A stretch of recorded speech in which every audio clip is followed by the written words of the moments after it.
আসসালামু আলাইকুম সবাইকে।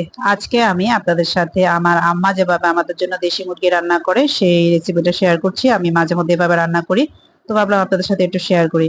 তো দেখতে পাচ্ছেন আমি প্রথমে প্যানটা গরম করে ওখানে দিয়ে দিলাম আমি হাফ কাপ তেল। তেলটা দিয়ে আমি এখানে দিয়ে দিলাম এখন 1 কাপ পেঁয়াজ।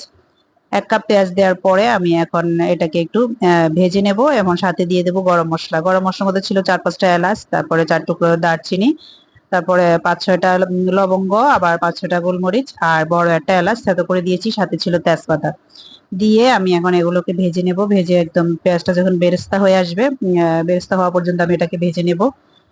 যখন পেঁয়াজটা বেরেস্তা হয়ে আসবে, কালার চলে আসবে, তখন আমি এখানে দিয়ে দিব পুরো একটা, আমি এখানে দেশি মুরগি রান্না করছি, আমি এখানে একটা দেশি মুরগি দিয়ে দিচ্ছি।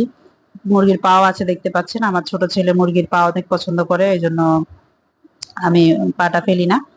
আগে ফেলে দিতাম, এখন আমার ছোট ছেলের জন্য এটা রাখতে হয়। তো আমি এই মুরগিটা রান্না করে নিচ্ছি বা ভাজি করে নিচ্ছি। চুলার হিটটা এই পর্যায়ে একদম ফুল স্পিডে দিবেন, তাহলে পানি বের হবে না আর মাংসটা ভাজা ভাজা হবে। তো এই মাংসের কালার দেখতে পাচ্ছেন চেঞ্জ হয়ে এসেছে। মাংসের কালারটা যখন চেঞ্জ হয়ে আসবে, এখন এই পর্যায়ে আমি বাকি মশলাগুলো দিয়ে দেবো।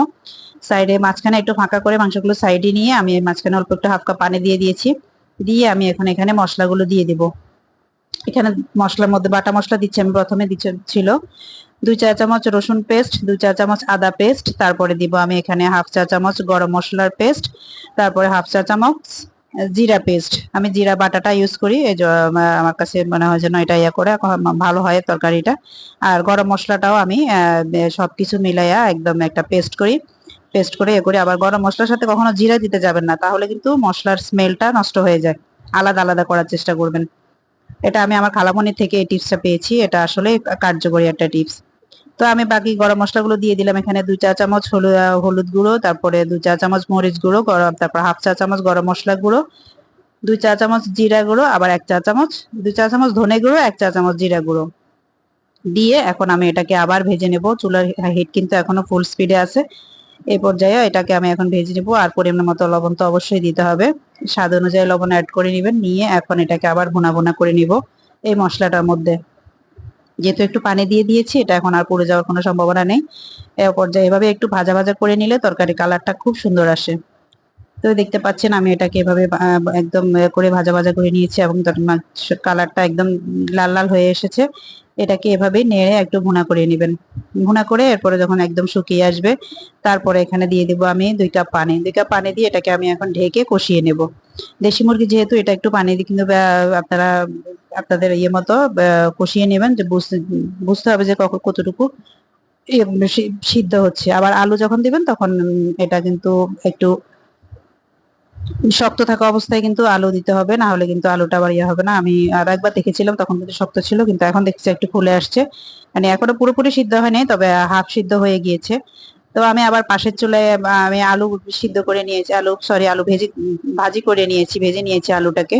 এভাবে আলু দিলে আমার বাচ্চারা পছন্দ করে। আবার না ভেজেও দিতে পারেন, এ পর্যায়ে না ভেজে দিলেও চলে। তবে এভাবে আলু দিলে মুরগির মাংসের সাথে বা গরু মাংসের সাথে আলুটা খেতে মজা লাগে। আমি সবসময় ভাজি করে দেই, আমার বাচ্চারা এভাবে পছন্দ করে।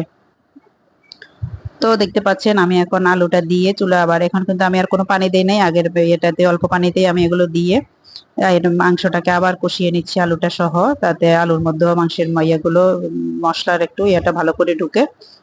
দিয়ে আমি এখন এটাকে কষিয়ে নিয়েছি। কষিয়ে এখন আমি এখানে দিয়ে দেবো ফাইনালি একেবারে গরম পানি দিয়ে দিচ্ছি আমি এখানে। গরম পানি দিয়ে এখন এটাকে আমি ভালো করে আবার রান্না করে নেব।